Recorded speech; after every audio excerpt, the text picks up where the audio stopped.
आप सब लोग जानते हैं कि पिछले कई हफ्तों से जम्मू कश्मीर में पावर की क्या हालत है, किस तरीके से इलेक्ट्रिसिटी के कट्स हो रहे हैं। ये उस जगह में हो रहा है जहां का हाइड्रो इलेक्ट्रिक पोटेंशियल ही कम से कम 20,000 मेगावाट है।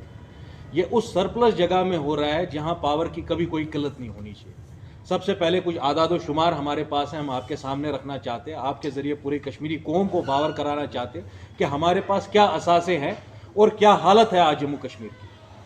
आप जानते होंगे 13 प्रोजेक्ट जो हमारे हैं Jammu Kashmir power development corporation चलाती है, जिसमें आपका बगलियार 1, बगलियार 2 और अपर सिंध और लोअर जेहलम के प्रोजेक्ट आते हैं।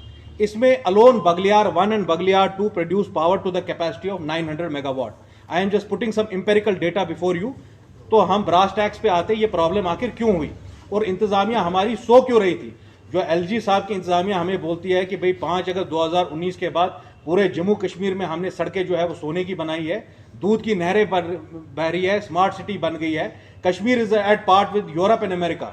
आई want to ask him, central के जितने हमारे सेंट्रल सेक्टर में जो मैनेज बाय एनएचपीसी प्रोजेक्ट्स है, चाहे उसमें सलाल है, उड़ी 1 है, दुलहस्ती है, टोटल हमारी जो ये हाइड्रो इलेक्ट्रिक पोटेंशियल है 3,500 मेगावाट है। अब ये कोई पहली बार तो नहीं हो रहा है कि जम्मू कश्मीर में विंटर्स आ रहे हैं या ठंड पड़ रही है या कोई ड्राई स्पेल है। तो पहले भी जितनी हुकूमतें थी 3-4 महीने इन एडवांस और at least a couple of months in advance they use to prepare for the winter months, कि जब ठंड आएगी, जब चिले कलान की बाइटिंग कोल्ड होगा, तब ये लोग कहाँ जाएंगे। इनकी पावर जो फैसिलिटीज है इसके लिए adequate power always used to be bought from outside discoms, या हम नॉर्दर्न ग्रिड से ले लेते थे पावर। अब जो हमारे पास इन पे जो डाटा है, सितंबर में ही बगलियार की प्रोडक्शन जो 1050 मेगावाट से डाउन होके 700 मेगावाट हो गई। जब यह हाल सितंबर में ही था तो इंतजामिया कहां पे थी। मैं एलजी साहब से पूछना चाहता हूं, you can not just pass the buck कि भाई पावर कमिश्नर की वजह से हो गया या जी चीफ इंजीनियर साहब की वजह से हो गया। These decisions are not taken at the level of the power commissioner or the chief engineer. I need a very straight answer from LG Manoj Sinha and his coterie कि भाई वो सितंबर से क्या कर रहे थे, जब सितंबर में ही बगलियार की जो प्रोडक्शन है वो 1050 से 700 मेगावाट पे डाउन हो गई और आज के दिन लगभग 60 to 70% हमारा पावर जनरेशन जो है वो कम हो गया है। And we have Kashmir has an annual budget of 1 lakh crore rupees. अगर आप 750 या 800 मेगावाट बिजली बाहर से खरीदते भी है तो it will not cost you more than 750 to 800 crore rupees.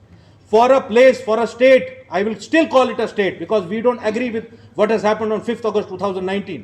जिस जगह का एनुअल बजट 1 लाख करोड़ से जायद है, क्या हम महाना 750 850 करोड़ भी खर्च नहीं कर सकते अपने आम आवाम के लिए? यह बात मैं एलजी साहब से पूछना चाहता हूं। दूसरी जरूरी बात, जो आपने revamp distribution sector scheme RDSS कि जो 5,000-5,500 करोड़ की स्कीम है गवर्नमेंट ऑफ इंडिया की, जिससे हमारे aggregated technical and commercial losses जो है 20% तक आ जाएंगे। आज के देश में जो हमारे ट्रांसमिशन लॉसेस है, बाकी लॉसेस जो है पावर सेक्टर में, they are to the tune of 55%। आप मुझे बताइए कौन रोक रहा है आपको इंसुलेटेड वायर से, कौन रोक रहा है आपको? अपने स्मार्ट मीटर तो लगाए आप, जो है वो जो आपने ट्रांसफार्मर्स लगाने हैं उसमें modern transformers and insulated wires, वो प्रोजेक्ट कब तक खत्म होगा? मैं एलजी साहब से पूछना चाहता हूं, क्या ये चीजें सिर्फ कागजी रहेंगी कि क्या इस पे कोई अमल भी होगा? दूसरी और आखिरी बात और सबसे इंपॉर्टेंट बात, पिछले 10 साल से मैं ये पूछ रहा हूं हुकूमत से कि अगर हमारे पास सिर्फ hydro electric power potential 20,000 megawatt का है, it is not a joke, 20,000 megawatt, और हम सिर्फ प्रोड्यूस कर रहे हैं 3,500, और उसमें हमारा लोकल जितने हमारे प्रोजेक्ट है वो 1200 मेगावाट से ज्यादा नहीं कर रहे। Imagine you have a capacity of 20,000 megawatt and locally जितने हमारे पास प्रोजेक्ट्स यहां पे वो सिर्फ 1200 मेगावाट जनरेट कर रहे हैं, और जो सेंट्रली रन प्रोजेक्ट्स है वो एडिशनल 2500 कर रहे हैं। तो ये सारा इंपेरिकल डेटा पब्लिक डोमेन में आज आप लोगों को, you can not hoodwink the people. You tell me what have you done in last 10 years. Last 10 साल से तो आपकी हुकूमत है, या तो बीजेपी बाय प्रॉक्सी रन कर रही है या बीजेपी पीडीपी डायरेक्ट अलायंस में थे। कितने नए पावर प्रोजेक्ट्स आपने यहां पे लाए? अगर हम मध्य प्रदेश में देखें, बाकी स्टेट्स में देखें, तेलंगाना में देखें, सोलर पावर को हार्नेस किया जाता है। क्या हमारे पास उधमपुर, सांबा या जम्मू में कोई भी ऐसी जगह नहीं थी जहां कोई बड़ा सोलर ग्रिड बना सके? क्या कर रही है हुकूमत? इस पे हमें जवाब चाहिए। और सबसे पहली बार हमने ये देखा होगा पिछले 10 या 20 साल में कभी भी पावर की इतनी ज्यादा क्राइसिस नहीं थी। फुली मीटर्ड एरियाज में भी 8-8, 9-9 घंटे के कट्स लग रहे हैं। इसका कौन जिम्मेदार है एलजी साहब? Somebody will have to take responsibility. Just because of the fact that you are not a politician and you are an LG who has been sent by New Delhi and you are not answerable to the people of Jammu and Kashmir, ये तो हद हो गई है। हमारे अस्पतालों तक में पावर नहीं है। ये हालत है जम्मू कश्मीर की।